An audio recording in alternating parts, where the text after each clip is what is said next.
Hello and welcome to episode 38 of the Nonprofit Leaders Network podcast. Paddy O'Brien, author of Lean for the Nonprofit, What You Don't Know Can Cost You, will be sharing about simple ways nonprofits can incorporate lean methodology into their work. Welcome to the Nonprofit Leaders Network podcast, where your host, KIRSTEN Bullock, interviews nonprofit CEOs and executive directors who share what's working. Show notes can be found at nonprofitleadersnetwork.com. Please add the podcast to your favorite RSS feed or iTunes. Now, let's get on with the show.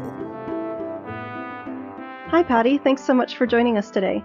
Hello, Kirsten. I'm glad to be here. Thank you. Paddy O'Brien has an MPA from Cornell University, a BA from Pitzer College, and is certified in Lean, Project Management, and Communications.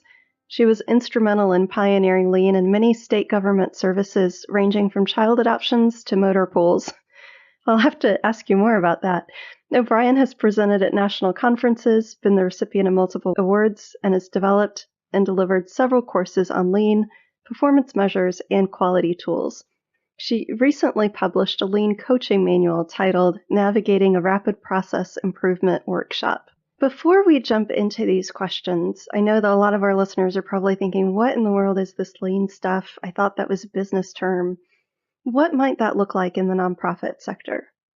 That's a question that I address in a recent book I just published, because Lean has been slotted to only benefit manufacturing, yet today the healthcare system has adopted Lean, and now some nonprofit organizations are using it.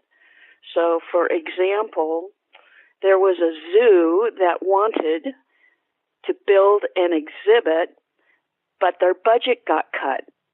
They found out that the local hospital was using Lean techniques to streamline their emergency room process. They went and observed this and got the Lean training. They then came back to the management of the zoo and formed an improvement team. And the improvement team decided that they needed to listen to the staff who were complaining about, let's say, their payroll process. The staff was getting a lot of mistakes in their checks. So they went ahead and they mapped out and flow charted the process for paychecks, and they increased the accuracy of that process. They also went and looked at the people who were visiting the zoo and did a survey to find out what they were not happy with. Many parents who brought children to the zoo had to wait in very long lines to get into what I call the kid-centric exhibits. Mm-hmm. Plus, the team went and observed long lines on Saturdays and Sundays and found out that people were actually leaving before they got to the ticket window. So they were able to look at that long line and improve it by setting up many different kinds of ticket windows that were signed in a different way. So then that way people were in shorter lines and got processed faster? Yes, and of course the bottom line for the zoo was they were able to keep all the customers coming, and so they were able to continue with increased ticket sales. Out of all of these improvements, they saved a lot of money and recouped money that was spent on wasteful processes. So they had enough money to build their new exhibit. Oh, wow. Even with their budget being cut. That's neat. Yes. So what types of organizations do you think the Lean process is best for? And are there any that really should just steer clear of it? That's a good question. There are a lot of organizations in the nonprofit world that can benefit from Lean, but it has to be recognized that Lean deals with workflows. So an organization has to be fairly, I would say, not really mature, but has been in existence for a few years, so that the workflows of the organization are stabilized, and they would be a good candidate for using Lean. Also, there has to be a support from leadership and board of directors for even contemplating using Lean. So those are the two criteria. Okay, great. Have you had a big aha moment when you were working with a particular nonprofit where you were trying to implement Lean, something that surprised you, was unexpected? Well, there were two things. One is I'm out in Oregon, and I was in a small rural community and in a town called Klamath Falls, and there was a small organization that helped deliver disability services. And the executive director, when I was doing some training on Lean and the concepts, was very intrigued about the question of how do you know you're successful?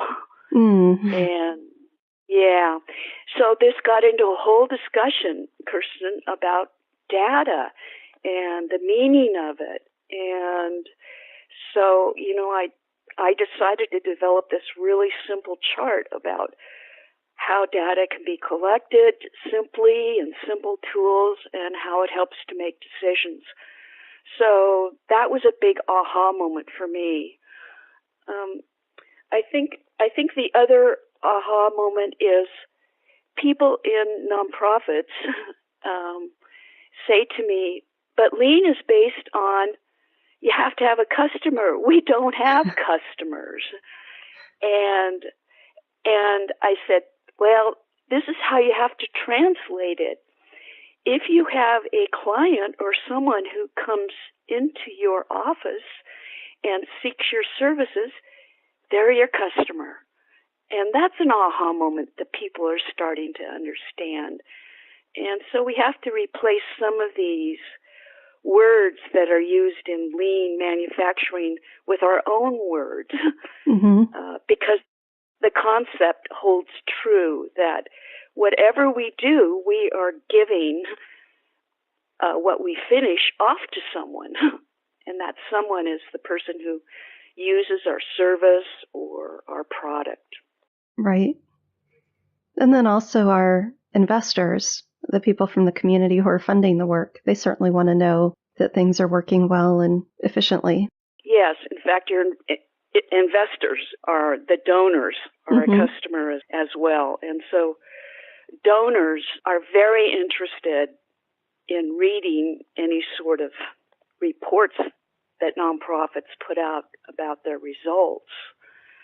And Lean is a method that really enhances your results. Great. You shared a little bit about the zoo.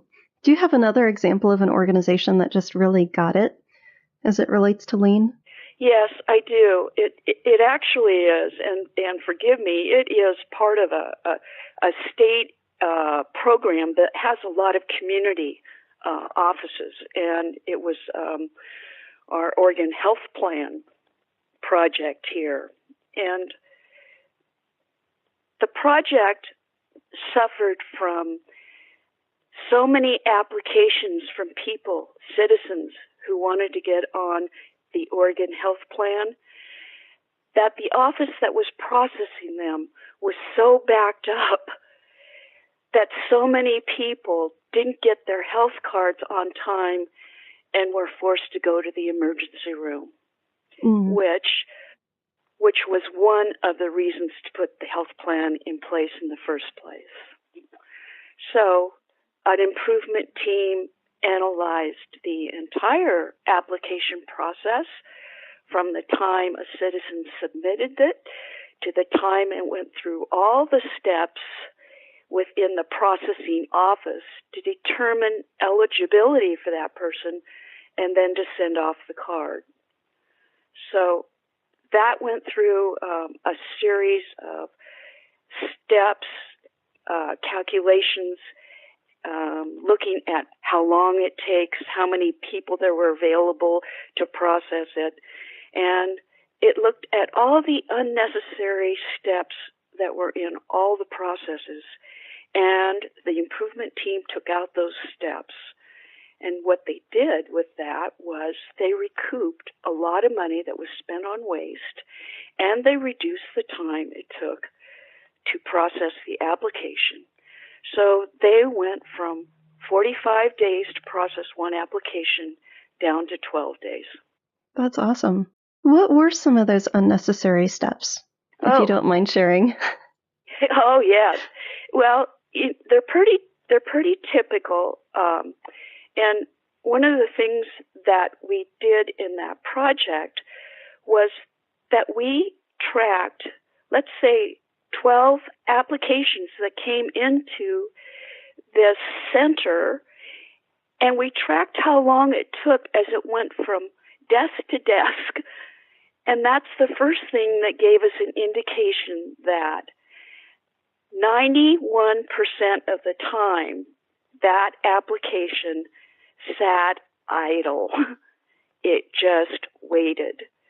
And that's the wait time that was eliminated from the process. And was that by adding more staff members, or? No. Couldn't add more staff members. In Lean, it says you got to work with what you have. Okay.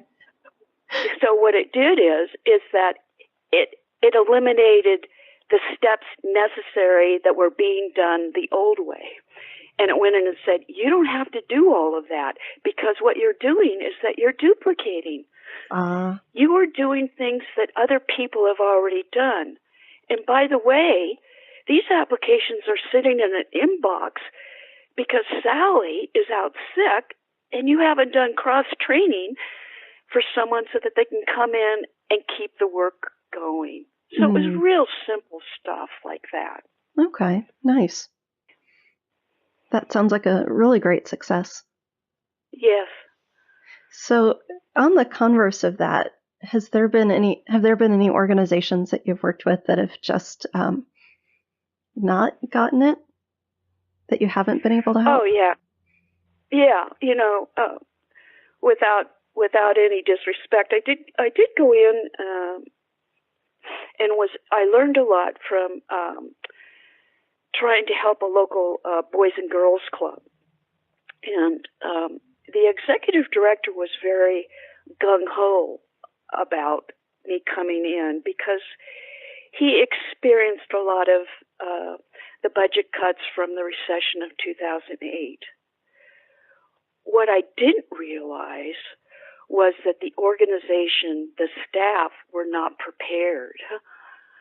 And that made me come back and write a couple of chapters in my book about what you must do before you invite Lean into your organization.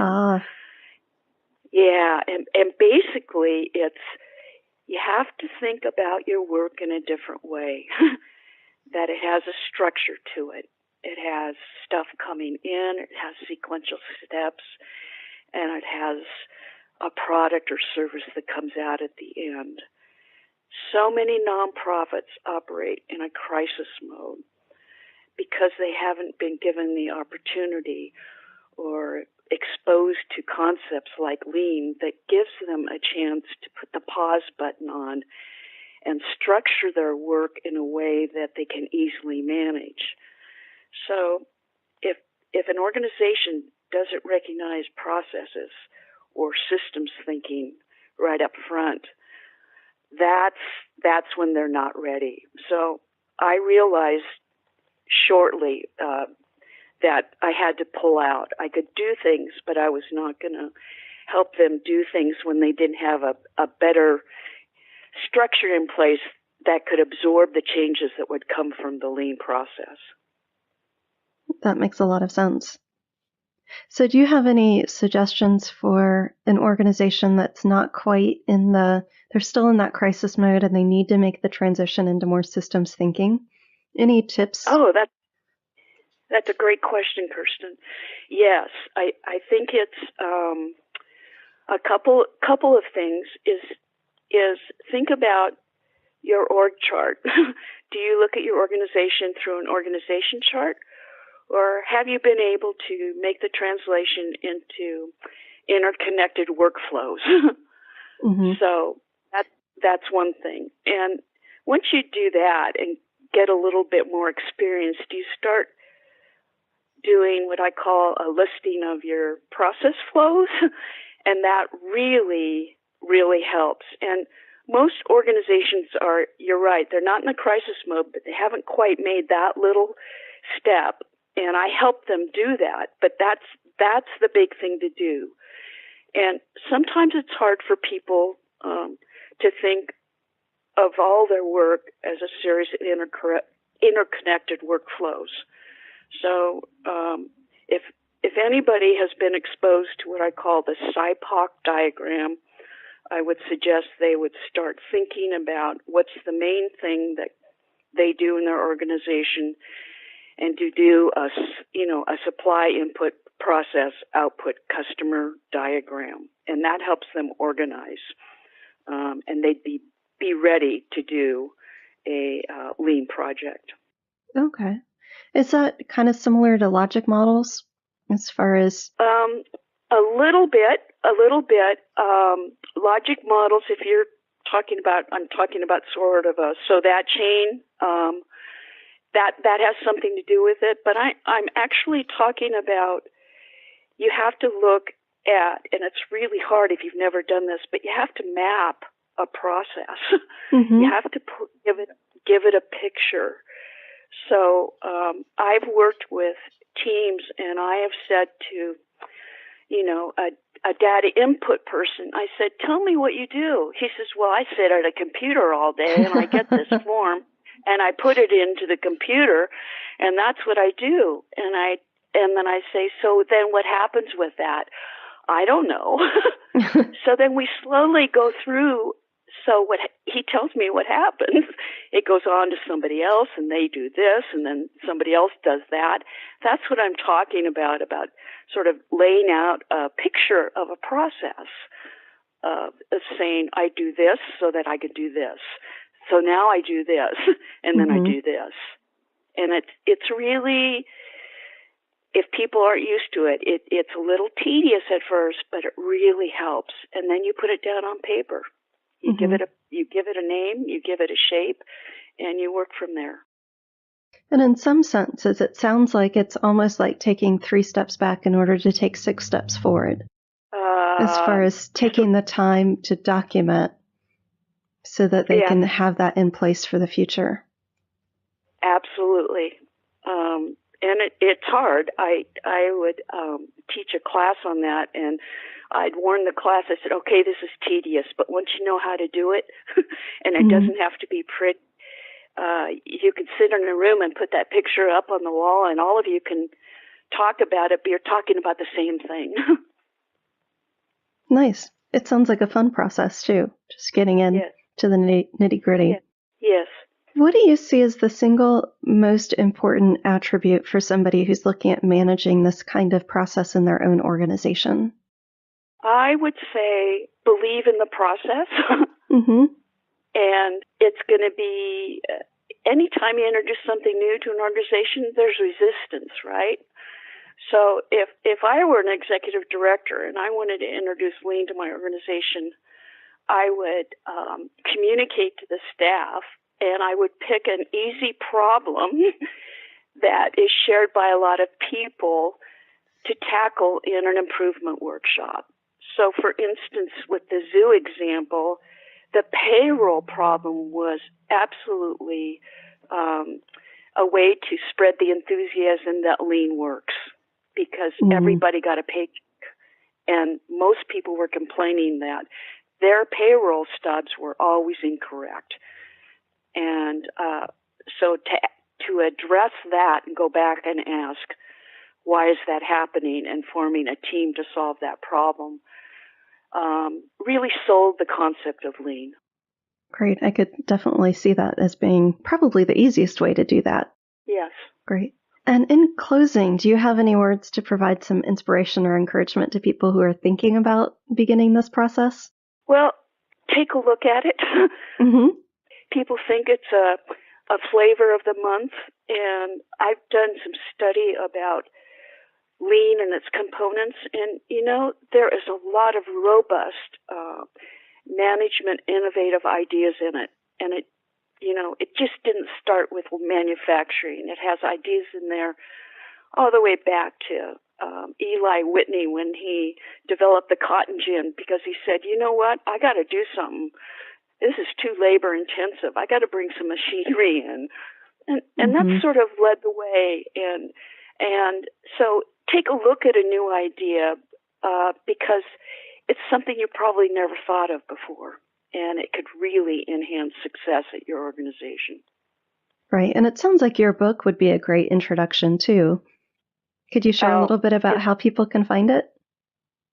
Yes, the book is called Lean for the Nonprofit, What You Don't Know Can Cost You, because I talk about how there's an alternative to cutting programs in your organization by learning lean techniques, such as looking for hidden costs that you can take out of your organization and use the money spent elsewhere. So the book is on Amazon and Barnes and Noble.